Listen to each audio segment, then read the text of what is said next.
नमस्कार दोस्तों, कैसे हैं आप सभी। आप सबके लिए मैं छोटी छोटी बातें लेके आऊँगी जो आपके दैनिक जीवन में करने से आपको बहुत ज़्यादा सुख और शांति मिलेगी। अगर आप परेशान हो रहे हैं कई चीज़ों से तो आपको उससे भी शांति मिलेगी। जब शनिदेव की दृष्टि आप पर पड़ती है या बोलते हैं कि हमारी कुंडली में 7.5 का योग है या ढैया का योग है, तो ऐसे योग में क्या होता है कि जब हमारे जो माता पिता होते हैं उनको तकलीफ़ होती है, हमारे काम धंधे पे असर होता है, हमारे बच्चों पे असर होता है, हमारी पारिवारिक जो जीवन है उस पे असर होता है, घर में झगड़े बढ़ने लगते हैं, तकलीफ़ें बढ़ने लगती हैं और सबसे बड़ी चीज़ पैसे का अभाव होने लगता है, चोट चपेट लगने लगती है, दर्द होता है या कोई बीमारी ज़्यादा आने लगती है। तो ये सारी चीज़ें होती हैं जब हमारी कुंडली में शनि दोष होता है तब। तो जब ऐसी स्थिति आपके ऊपर आ जाए तो हमें कुछ चीज़ों का ध्यान दे के इन चीज़ों को हम दूर कर सकते हैं। तो हमें छोटी छोटी चीज़ों का ध्यान देना चाहिए। जब भी आप अपने घर की साफ़ सफाई करते हो या अपने घर में कोई भी ऐसा काम करते हो तो आपको उन चीज़ों पे ध्यान देना ज़रूरी होता है। सबसे पहले तो साफ़ सफाई पे ही ध्यान देने की ज़रूरत होती है। तो आइए मैं आपको कुछ छोटे छोटे उपाय बताती हूँ जिनको करके इन कष्टों को कम किया जा सकता है।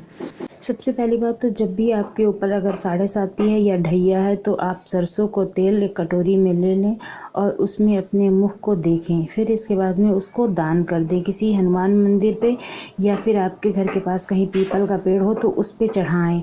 ऐसा करने से आपका जो ये ढैया और 7.5 का दोष होता है वो कम हो जाता है। और अगर आप अपने घर में से शनि दोष हटाना चाहते हैं, मतलब घर पे ही आपके शनि दोष ना पड़े, तो इसके लिए आपको अपने घर के मुख्य द्वार पे गंगा जल का छिड़काव करना चाहिए। अगर आपके पास गंगा जल नहीं है, किसी कारण से आपके पास नहीं है, तो आपके घर में ताम्र पात्र होगा, कोई भी कटोरा, कटोरी, लोटा कुछ भी हो सकता है वो ताम्र पात्र, तो उसमें रात को आप नॉर्मल पानी भर के रख दें। फिर इसके बाद में सवेरे के टाइम उठ के अपने मुख्य द्वार पर उस पानी से छिड़काव करें। इससे क्या होगा, जो हमारे घर की निगेटिविटी है वो कम हो जाएगी। और एक बात का ध्यान रखना है, जब भी हम अपने घर में झाड़ू लगाते हैं, सुबह उठते हैं तो झाड़ू ज़रूर लगाते हैं, तो झाड़ू लगाने से पहले जो हमारा मुख्य द्वार है उसको धोएं। अगर धोने की व्यवस्था नहीं है, घर छोटा है या पानी निकलने की जगह नहीं मिल पा रही है आपको, तो आप पहले पोछा लगा दें वहाँ पे। फिर इसके बाद में पूरे घर में और वहाँ पे भी झाड़ू लगाएं।